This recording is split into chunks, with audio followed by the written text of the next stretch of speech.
Hello everyone. Here we are to solve past papers of grade 8 national exam, which is mathematics. This paper particularly the current one, last year, previous year.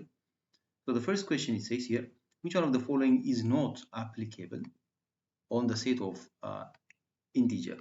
First of all, recall what means integers.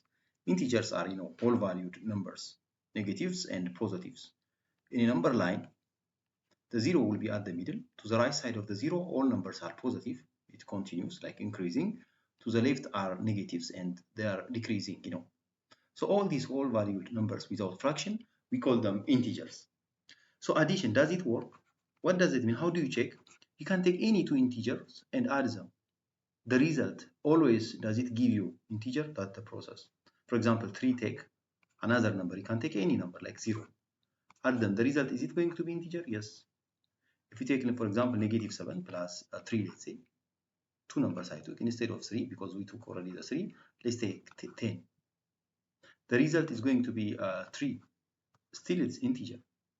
You can take negative numbers, negative 2 plus negative 5. The result will be negative 7. Still, it's integer.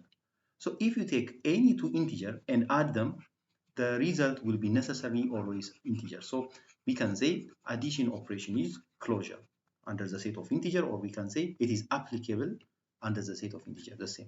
It works. P also subtraction, the same. We can check. Take any two integer, 3 minus 4. These are integer. When you take the difference, it's going to be negative 1, still it will be integer. There is no case to take two integers and the difference cannot be an integer. Always it's going to be integer. So B also it works.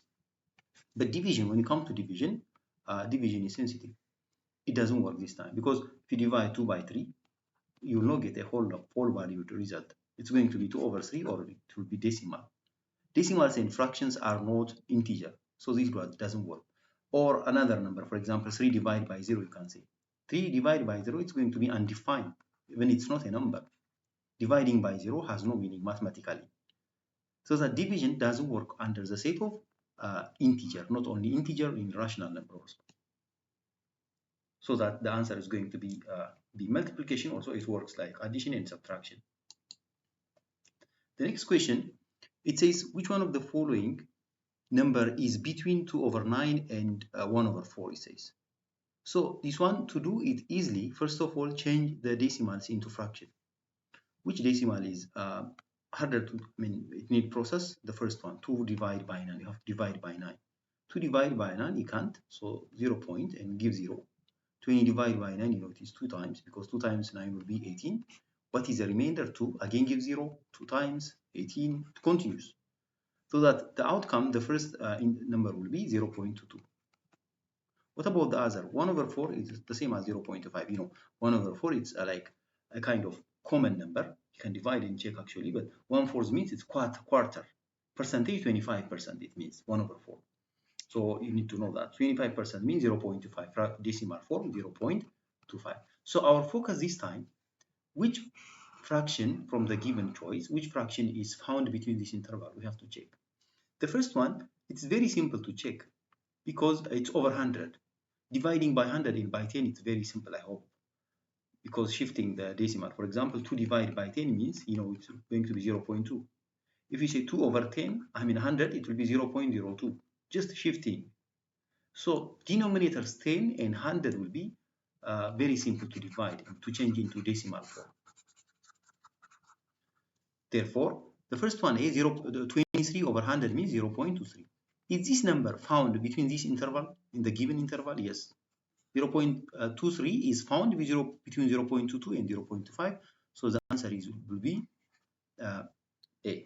If you want to check the other, for example, C, here the denominator is not 10 families. So you can multiply by 2 to change it into 100. When you multiply, it will be 26 over 100. 26 over 100 means 0.26. This number is not found under the interval. You can check in that manner the others. For example, D also, you can multiply by 2 by 2. When you multiply by 2, it's going to be 4 over 10. 4 over 10 is the same as 0.24, It's the same as 0.4.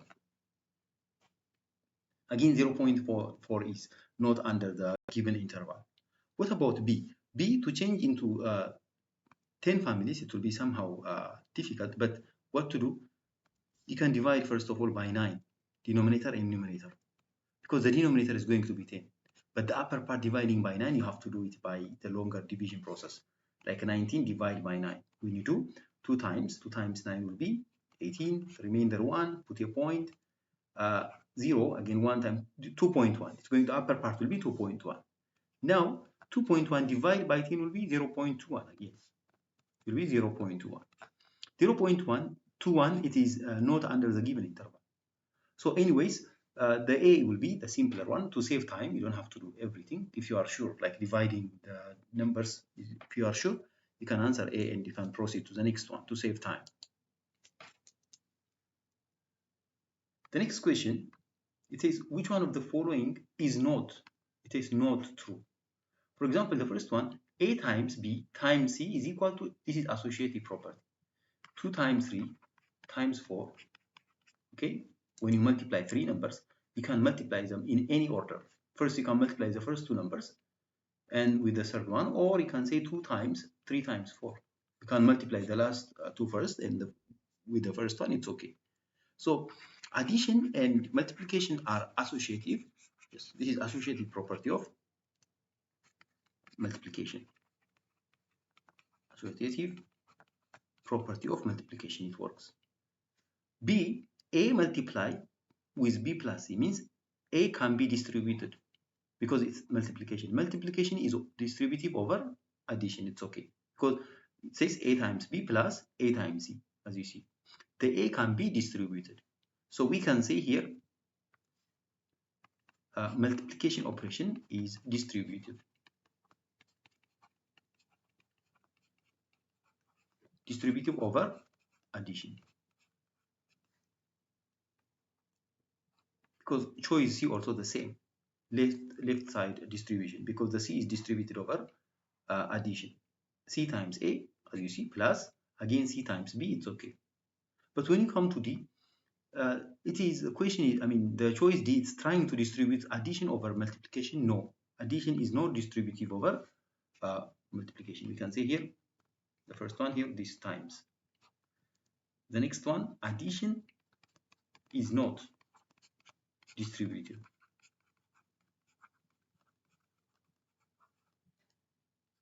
Over multiplication.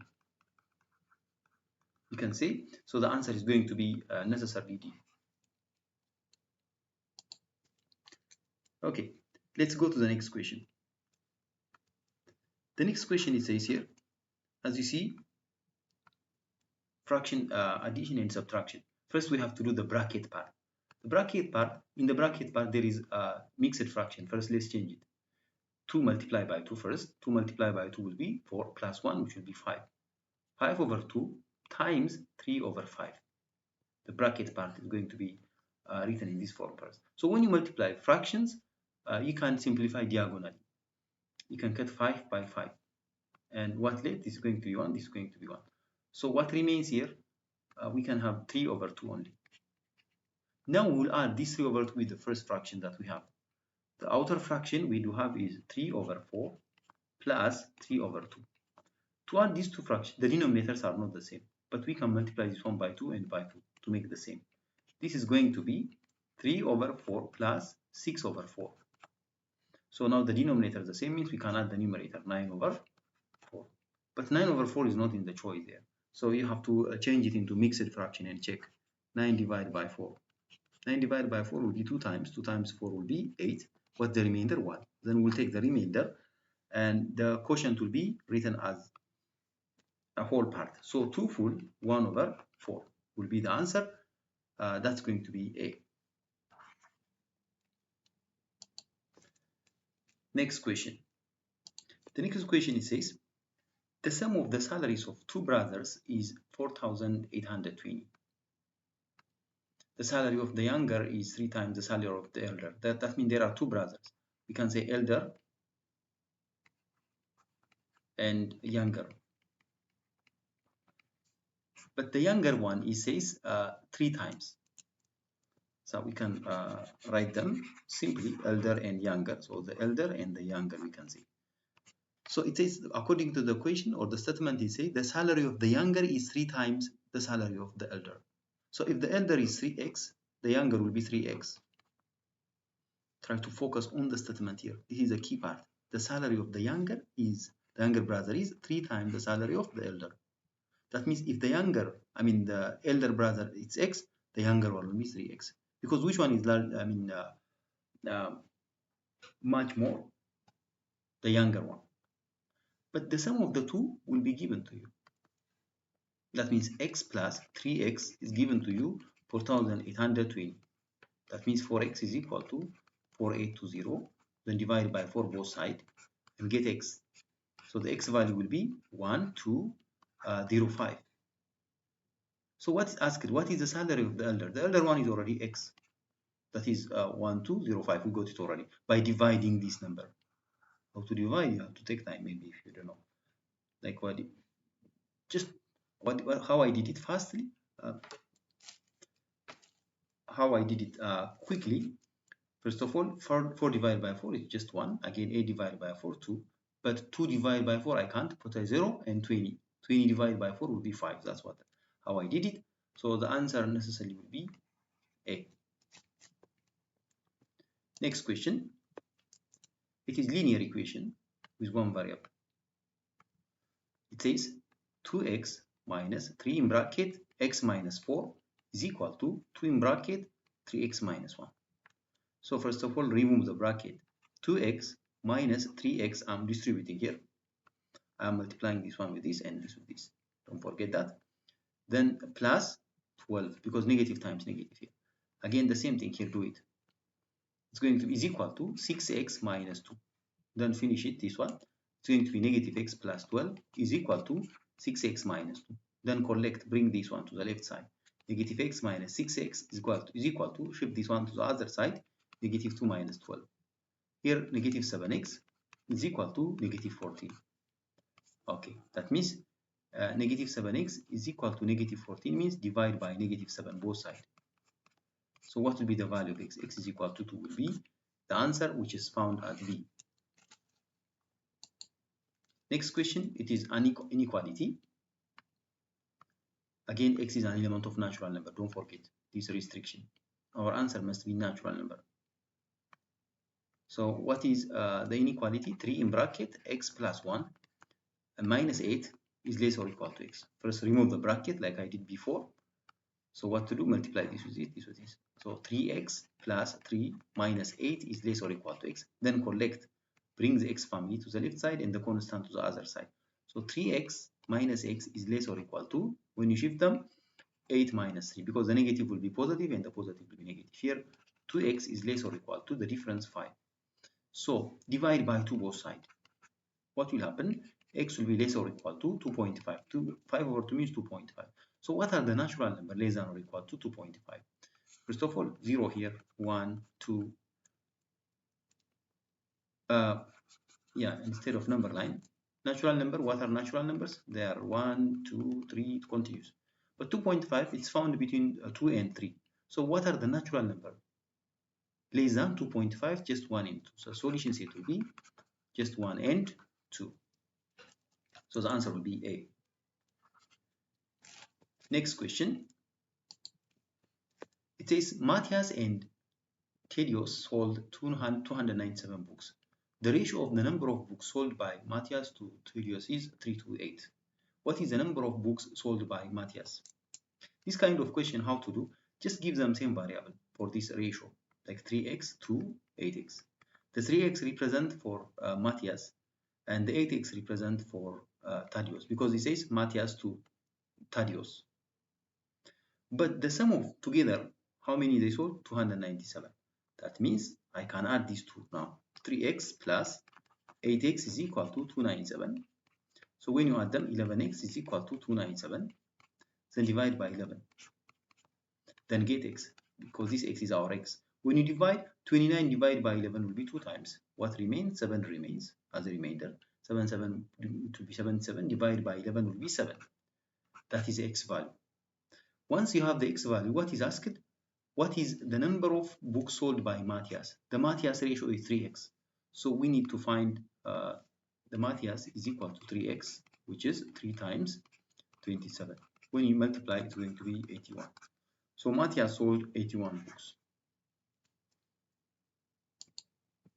Next question. Elizabeth took a math test and got 13 out of 20. What percent of the question did she answer correct? She has got 13 out of 20. So we are asked to change this one into percentage. Changing this in percentage means making or trying to make the denominator 100. How to make this 20 to 100? Just multiply by 5. So when I multiply the denominator by 5, I have to do the same with the numerator. That's going to be 65 over 100. 65 over 100 means 65%. So the answer will be C. Next question. The average number of soaps sold in a shop was 300 every day in the month of August. But September, the average number of soaps sold was decreased to 234. What was the percentage decrease in average number of sold?